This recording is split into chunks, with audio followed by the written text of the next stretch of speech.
स्वरूपो योषावादित्यः परमपुरुषस्तरुद्रो देवता नमः शिवायेति बीजम् शिवतरायेति शक्तिः महादेवायेति कीलकम् श्रीशाम्ब सदाशिवप्रसादसिद्ध्यर्थे जपे विनियोगः अग्निहोत्रात्मने अङ्गुष्ठाभ्याम् नमः दर्शपोर्णमासात्मने तर्जनीभ्याम् नमः चातुर्मास्यात्मने मध्यमाभ्याम् नमः विराटपशुबन्धात्मने अनामिकाभ्याम् नमः ज्योतिष्ठोमात्मने कनिष्ठिकाभ्याम् नमः सर्वकृत्यात्मने करतलकरपृष्ठाभ्याम् नमः अग्निहोत्रात्मने हृदयाय नमः दर्शपूर्णमासात्मने शिरसे स्वाहा चातुर्मास्यात्मने शिखायै वषटे निरोधपशुबन्धात्मने कवचाय ज्योतिष्ठोमात्मने नेत्रत्रयाय वौषटे सर्वकृत्यात्मने अस्त्राय भटे भवस्य परमिति दिग्बन्धः ध्यानम्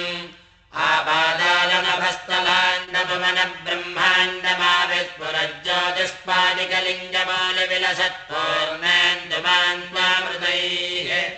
अस्तोकाप्लुतमेकबीजपनिशम् रुद्रानुपाकाञ्च पञ्जायेतीप्सितसिद्धये द्रुपवतम् विप्रोभिषञ्चेच्छिवम् सञ्च मे मयश्च मे प्रियञ्च मे न कामश्च मे कामश्च मे सौमनसश्च मे भद्रञ्च मे श्रेयश्च मे वश्यश्च मे यशश्च मे भगश्च मे द्रविणञ्च मे यन्ता च मे धत्ता च मे क्षेमश्च मे धृतिश्च मे विश्वञ्च मे महश्च मे संविश्च मे ज्ञात्रञ्च मे सोश्च मे प्रसोश्च मे शीलञ्च मे लयश्च मरतञ्च मे मृतञ्च मे लक्ष्मञ्च मे नामयश्च मे जीवातुश्च मे दीर्घायुत्तञ्च मे न मित्रञ्च मे भयञ्च मे सुखञ्च मे शयनञ्च मे शोषा च मे सुदिनञ्च मे ॐ शान्तिः शान्तिः शान्तिः ॐ नमः भगवते रुद्राय नमस्ते रुद्रमन्यवभूतो दयिषवे नमः नमस्ते अस्तु धन्वने बाहुभ्यामुत ते नमः या दयुषः शिवतमा शिवम् बभूव ते धनुः शिवासनं व्यायातमतया नो रुद्रमृणया या ते रुद्रशिवा तनोरघोरा पापकाशिनी तया नस्तनुभासन्तमया गिरिशन्ताभिरागसीः यामिषङ्गिरिशन्तहस्ते विपश्यस्तवे शिवाङ्गिरित्तदाङ्गुरुमाहिगुंसे पुरुषम् जगत् शिवेन वचसा त्वागिरिशाच्चावतामसि यथा नः सर्वमिज्जगदयक्ष्मगम् सुमना असत् अद्य वोचदधिवक्ता प्रसमोदेव्याभिषगे अहेगश्च सर्वान् जम्भयान् सर्वाश्चयादुधान्यः असंव्यस्थाम्रो अरुणबुधबभ्रस्व मङ्गलः ये देवागुम् रुद्रा अभितो चक्षुश्रतान् सहस्रशो वेशा कुम्भेन जीमहे असंव्यावसत्पतिलीलग्रीवो विलोहितः उदैनम् गोपा अदृशन्नदृशन्नुदहार्यः उदैनम् विश्वाभूतानि सदृष्टो मृळयाजिनः नमो अस्तु नीलग्रीवाय सहस्राक्षाय मेजुषे असोजे अस्य सत्त्वानोहन्तेभ्यो गरन्नमः प्रपञ्च धन्वनस्तमभयो रात्रियोज्या याश्च देहस्तयिनवः पराता भगवावपा अपतत्यधनस्त्वगम् सहस्राक्षसते सुधे निषेर्यशल्यानाम् मुखा शिवो नः सुमना भव वेद्यम् धनःकपर्दिना विशल्यो बाणवागम् उता अनेशन्नस्येशव आभुरस्य निषङ्गतिः या ते हेतुर्मेढुष्टमहस्ते बभूव ते धनुः तया अस्मान् विश्वतस्त्वमयक्ष्मया परिपूजा नमस्ते अस्मायुधायानादताय धृष्णवे उभाभ्यामुदते नमो बाहुभ्याम् तव धन्वने परिधे धन्वनो हेतिरस्मान् वृणक्तु विश्वतः अतो जयषुजस्तवारे अस्मन्निदेहिताम् नमस्ते अस्तु भगवन् विश्वेश्वराय महादेवाय त्र्यम्बकाय त्रिपुरान्तकाय त्रिकालाग्निकालाय कालाग्निरुद्राय नीलकण्ठाय मृत्युञ्जयाय सर्वेश्वराय सदाशिवाय श्रीमन्महादेवाय नमः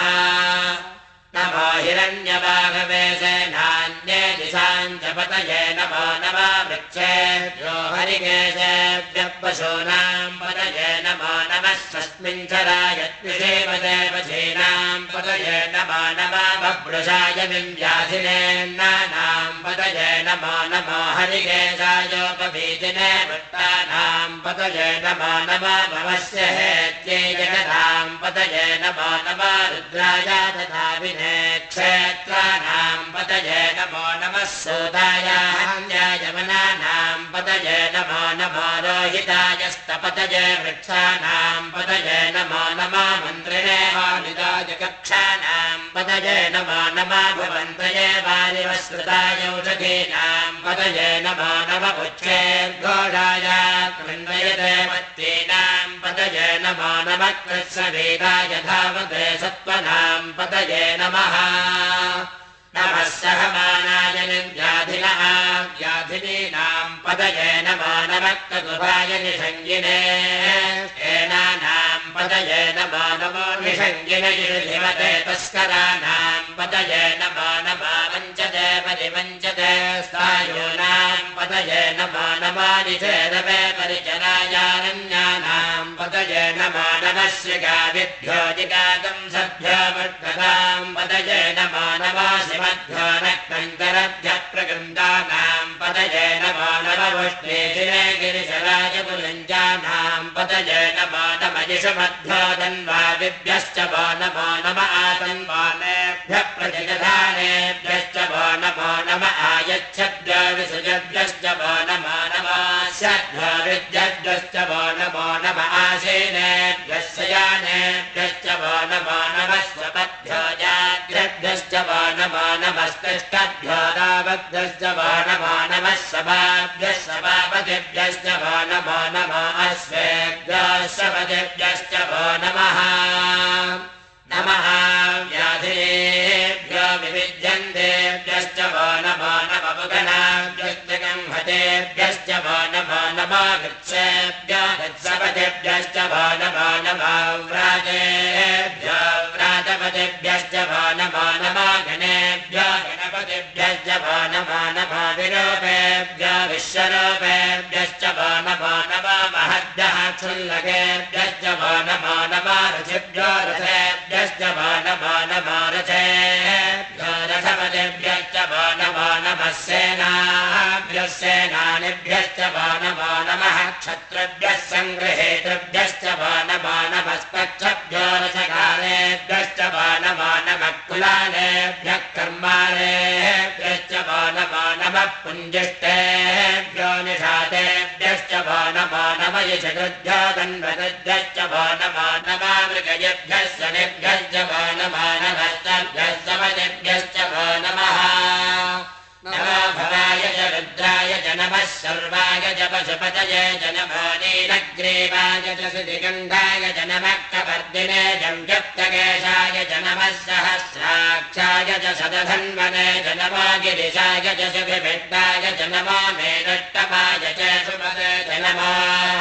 ह्रस्वाय च वामनाय च नमो बृहते च वर्षीयसे च नमो वृद्धाय च संवृद्धने च नमो अग्र्याय च प्रथमाय च नमः आशवे चाधिराय च नमः शीघ्रियाय च शीघ्राय च नमः ऊर्म्याय च वत्सन्याय च नमः स्रोतस्याय च द्वीप्याय च नमः ज्येष्ठाय च कनिष्ठाय च नमः पूर्वजाय च परजाय च नमः मध्यमाय च अपकल्पाय च नमः जघन्याय च बुद्ध्याय च नमः स्वाभ्याय च प्रतिशल्याय च नमो याम्याय च क्षेम नमवर्वर्याय च खल्याय च नमः श्राक्याय चावसान्याय च नमावन्याय च कक्ष्याय च नमः सवाय च प्रजस्तवाय च नम आसुसेनाय चासुरथाय च नमः शूराय चावभिन्दते च नमा वर्मिने च वरोधिने च नमा बिल्मिने च कवचिने च नमः श्रुताय च श्रुतसेनाय च नमादन्दभ्याय च हनन्याय च नमाधिष्णवे च प्रमृगाय च नमा जोदाय च प्रहिताय च नमा निषङ्गिने च ऋधिमते च नमस्ते श्वेतवेदायुधिने च नमः स्वायुधाय च सुदण्डने च नमः श्रुत्याय च पत्याय च नमः कात्याय च नेत्याय च नमः स्वोत्याय च सरस्याय च नमः माद्याय च वेशन्ताय च नमः कोप्याय च वश्याय च नमो वश्याय च वश्याय च नमो मेघ्याय च विद्युत्याय च नम येत्र्याय च तप्याय च नमो वात्याय च रेष्म्याय च नमो वास्तव्याय च वास्तुवाय च नमः सोमाय च रुद्राय च नमस्ताम्राय च अरुणाय च नमः शङ्गाय च पशुपतये च नम उग्राय च भीमाय च नमः अग्रे मदाय च दूरे मदाय च नमः हन्त्रे दहनीयसे च नमः वृक्षेभ्यो हरिकेशेभ्यो नमस्ताराय नमः शम्भवे च मयो भवे च नमः शङ्कराय च मयस्कराय च नमः शिवाय च शिवधराय च नमस्तेऽध्याय च कोल्याय च नमः पार्याय च भार्याय च नमः प्रतरणाय चोत्तरणाय च नमः आधार्याय च लाड्याय च नमः षष्ट्याय च भेन्द्याय च नमः शिगत्याय च प्रवाह्याय च नम हिरण्याय च प्रपच्याय च नमः किगंशिलाय च क्षयनाय च नमः कवर्जिने च पुलस्तये च नमः गोष्ठ्याय च गृह्याय च नमः स्तल्प्याय च गेह्याय च नमः कात्याय च गह्वरेष्टाय च नमः हृदयाय च निवेष्ट्याय च नमः पायं संज्ञाय च रजस्याय च नमः सृष्ट्याय च हरित्याय च नमः लोप्याय च लोप्याय च नमः पूर्व्याय च सूर्याय च नमः पर्याय च वन्नसज्जाय च नमः बगुरमानाय च विघ्नते च नमः किलते च प्रकिलते च नमः वक्किरिकेभ्यो देवानागं हृदयेभ्यो नमः विक्षीणकेभ्यो नमः विचिन्वत्केभ्यो नमः निविहतेभ्यो नमः आमीवत्केभ्यः द्रावे अन्धसस्पते दरिद्रन्नीललोहिता येषां वरुणानामेषां पशूनां माभेर्मा रोमो येषां किञ्चनामवते याते रुद्रशिवा तना शिवा विश्वाहभेषजी शिवा रुद्रस्य भेषजी दया नो मृडजीवसे इमागं रुद्राय तमसे कपर्दिने क्षयद्वीराय प्रभरामहे मतिम् यथा नः समसद्विपदे चतुष्पदे विश्वम् पुष्टम् ग्रामे अस्मिन्ननातुरम् मृणानो रुद्रोतनामयस्कृतिक्षयद्वीराय नमसा विधेमते यच्छञ्जयोश्च मनुराजते पिता तदस्यामतवरुद्रप्रणीतो मानो महान्तमुतमानो अर्भगम् मानवक्षन्तपतमानवक्षिताम् मानवधे पितरम् मोदमातरम् प्रियामानस्तनुवा रुद्रवीरिषः मानस्तोकेतनये मान आयुषि मानो गोषमानो अश्वेषवीरिषः वीरान् मानो रुद्रभावितोऽवधीर्हविष्मन्तो नमसा विधेमते आरात्ते गोग्धमुतपोरुषग्ने क्षयद्वीराय सम्नमस्मेते अस्तु रक्षा च नाधिजते बभ्रोह्यता च नः शर्म यच्चग्निपरिहाः स्थिःस्वदङ्गद्दशदैयवानम् मृगन्न भीममपहद्रमुद्राम् मृडाचरित्रे रुद्रस्तवानो अन्यन्ते अस्मन्निपपन्दुसेनाः परिणो रुद्रस्य हेतुर्वृणश्च परित्वेदस्य धर्मतिरगायोः अवस्थिरामगमद्गर्तनज्वमे दुभस्तोकायतनजाय मृडया मेदष्टमधिपदव शिवो नः सुमना भवा परमे वृक्षायुधन्निधाय कृत्यम् वसान आचरपि नागम् बिभ्रदागहे विगेतविलोहित नमस्ते अस्तु भगवः यास्ते सहस्रकम् हेतयोऽन्यमस्मिन्निपबन्धुताः सहस्राणि सहस्रधा बाहुवोस्तव हेतयः तासामेषानां भगवः पराजेनामुखाकृधे सहस्राणि सहस्रशो ये रुद्रादिभूम्याः वेदागम् सहस्रयोजने वदन्वानि तन्मसि अस्मिन्महत्यन्नरेन्दरिक्षे भवाधि नीलग्रीवाश्रुतिकण्ठाः सर्वाः क्षमाचनाः नीलग्रीवाश्रुतिकण्ठादिपगम् रुद्रापश्रुताः ये वृक्षेषस्मिन् चरा नीलग्रीवा विलोहिताः ये भूतानामधिपतया विशिखाशक्तमर्दिनः ये अन्येति विविध्यम् दिवात्रेदपिपदो जनान् ये पथाम् पतिरक्षय ऐलभृतायम् किलः ये तीर्थानि प्रचरन्ति शिखावन्तो निषङ्गिनः य एतावन्तश्च भूयागुंसश्च दिशो रुद्रापितस्थिरे तेषागम् सहस्रयोजने वधन्वानि तन्मसि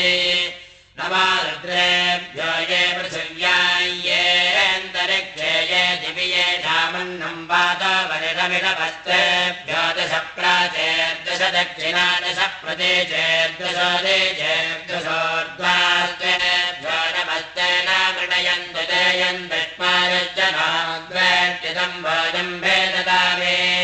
त्र्यम्बकम् सुगन्धिम् वट्टिवर्धनाम् पूर्वारुकमिवबन्धनान् प्रत्यान्मुक्ते यमामृतात् यो रुद्रो अग्नो यो अक्षयवोषधे यो रुद्रो विश्वाभुवना विवेद तस्मै रुद्राय नमो अस्तु तमष्टिः यस्य धस्य तन्वायो विश्वस्य क्षयनिवेदजस्य यक्षा महेशो मनसाय रुद्रन्नमादेवमसुरन्दुवस्य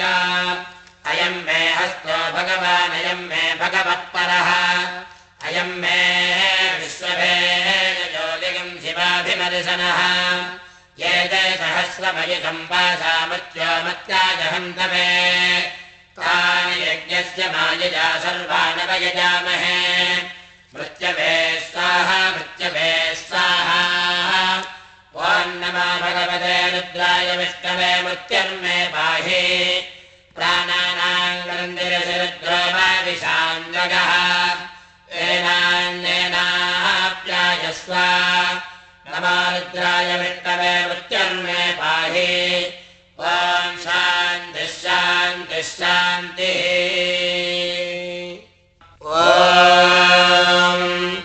अभ्या विष्णो सजोषसेवावर्धन्तु भाङ्गिरः दिम्नेर्वाजेभिरागतम्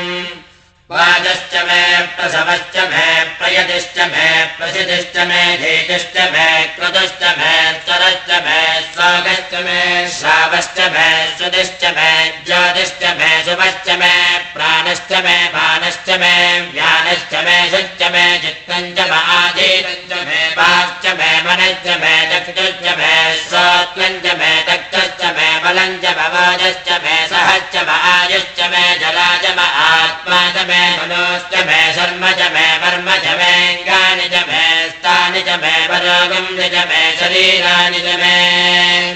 ज्येष्ठ्यम् च म आधिपत्यम् च मे मन्यश्च मे भामश्च मे मश्च मे अम्भश्च मे हेमा च मे महिमा च मे वरिमा च मे प्रसिमा च मे भस्मा च मे द्राहुजा च मे वृद्धम् च मे वृद्धिश्च मे सद्यम् च मे श्रद्धा च मे जगच्च मे धनम् च मे वशश्च मे द्विषश्च मे क्रीडा च मे मोदश्च मे जातम् च मे जनिष्यमानम् च मे सोक्तम् च मे सुकृतम् च मे वित्तम् च मे वेद्यम् च मे भूतम् च मे भविष्यश्च मे सुखम् च मे सुपदम् च मरुद्धम् च मरुद्यश्च मे भक्तम् च मे क्लप्तिश्च मे मतिश्च मे सुमतिश्च मे सञ्च मे मयश्च मे प्रियम् च मे न कामश्च मे कामश्च मे सौमनसश्च मे भद्रम् च मे श्रेयश्च मे वश्यश्च मे यशश्च मे मगश्च मे द्रविणम् च मे गन्ता च मे धत्ता च मे क्षेमश्च मे धृतिश्च मे विश्वम् च मे महश्च मे संविश्च मे ज्ञात्रम् च मे सोच्च मे पुरोश्च मे शीलम् च मे भयश्च मरुतम् च मे मृतम् च मे लक्ष्मम् च मे नामयश्च मे जीवादुश्च मे दीर्घायुक्तम् च मे न मित्रम् च मे भयम् च मे सुखम् च मे शयनम् च मे शोषा च मे सुदिनम् च मे वोच्च मे शोणुता च मे पयश्च मे रसश्च मे घृतम् च मे मधु च मे शक्तिश्च मे सपेदश्च मे गजश्च मे विष्णुश्च मे जय चैत्रम् च मौद्भिद्यम् च मे रयश्च मे रायश्च मे पुष्टम् च मे पुष्टिश्च मे विभुज मे प्रभुज मे बहुज मे भूयश्च मे भोन्नम् च मे भोन्नदनम् च मे क्षुजिश्च मे पूयवाच्च मे नरम् च मे क्षुज्च मे वेहयश्च मे यवाश्च मे माषाश्च मे तिलाश्च मे मुद्गाश्च मे कल्वाश्च मे गोधूमाश्च मे मुसुराश्च मे प्रियङ्गवच्च मे नवश्च मे श्यामाकाश्च मे नीवाराश्च मे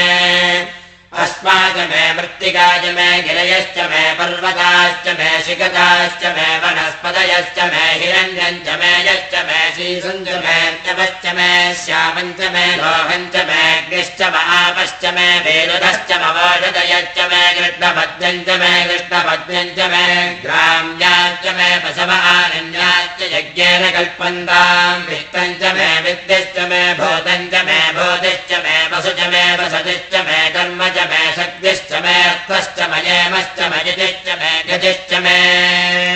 अग्निश्च मयिन्द्रश्च मे सोमश्च मयिन्द्रश्च मे सविता च मयिन्द्रश्च मे सरस्वती च मयिन्द्रश्च मे पूषा च मयिन्द्रश्च मे बृहस्पतिश्च मयिन्द्रश्च मे मित्रश्च मयिन्द्रश्च मे वरुणश्च मयिन्द्रश्च मे तुष्टा च मयिन्द्रश्च मे धाता च मयिन्द्रश्च मे विष्णश्च मयिन्द्रश्च मे शिनो च मयिन्द्रश्च मे मरुतश्च मयिन्द्रश्च मे विश्वे च मे देवा इन्द्रश्च मे पृथिवी च मयिन्द्रश्च मे अन्तरिक्षम् च मयिन्द्रश्च मे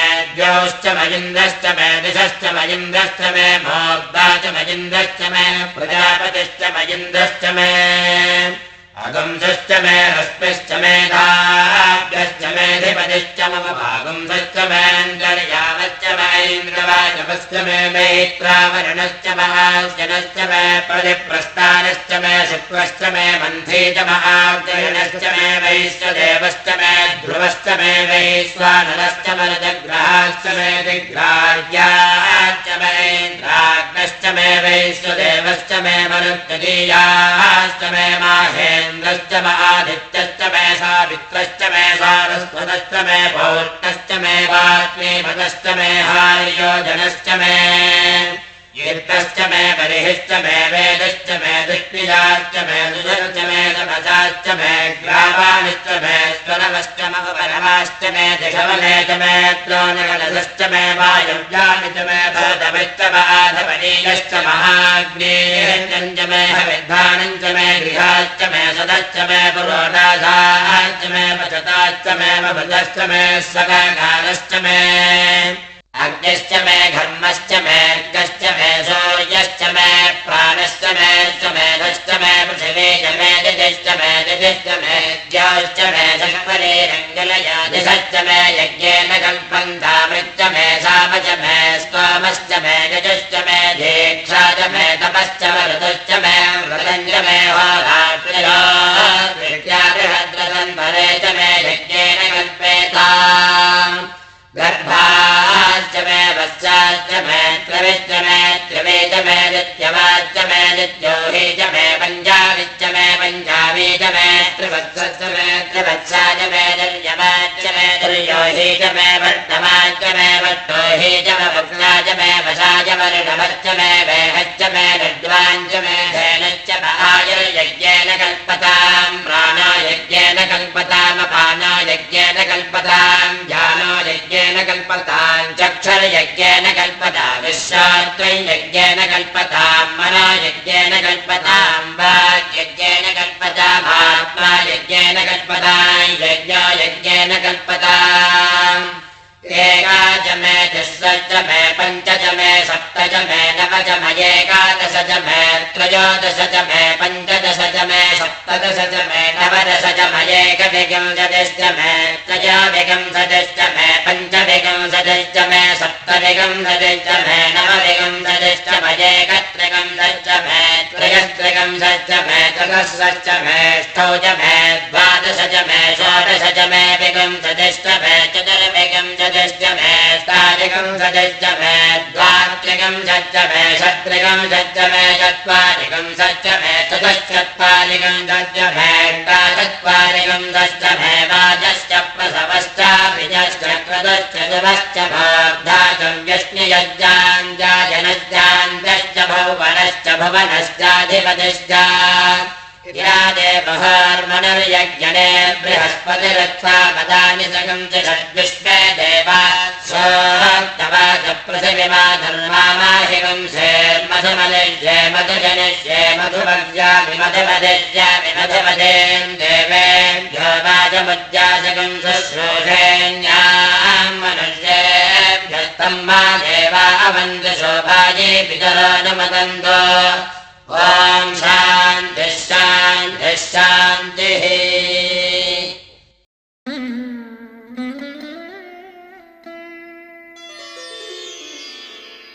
ஐந்தான முகமெதிரில் அருள் பொழியுதே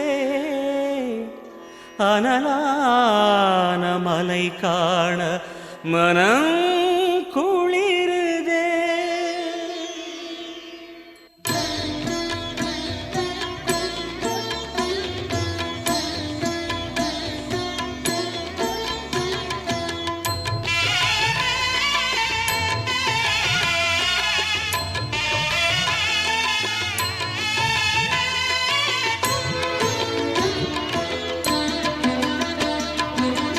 சிவமயமாக தெரிகிறதே சிந்தையில் சிவயோகம் வருகிறதே சிவமயமாக தெரிகிறதே சிந்தையில் சிவயோகம் வருகிறதே புவனங்களாளும் அண்ணாமலையே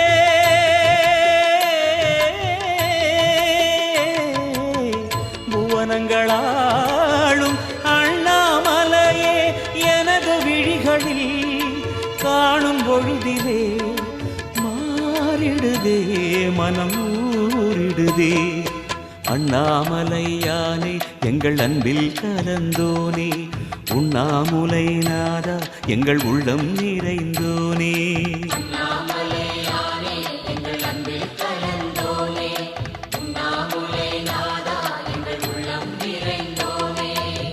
சிவமயமாக தெரிகிறதே சிந்தையில் சிவயோகம் வருகிறதே சிந்தையில் சிவயோகம் வருகிறதே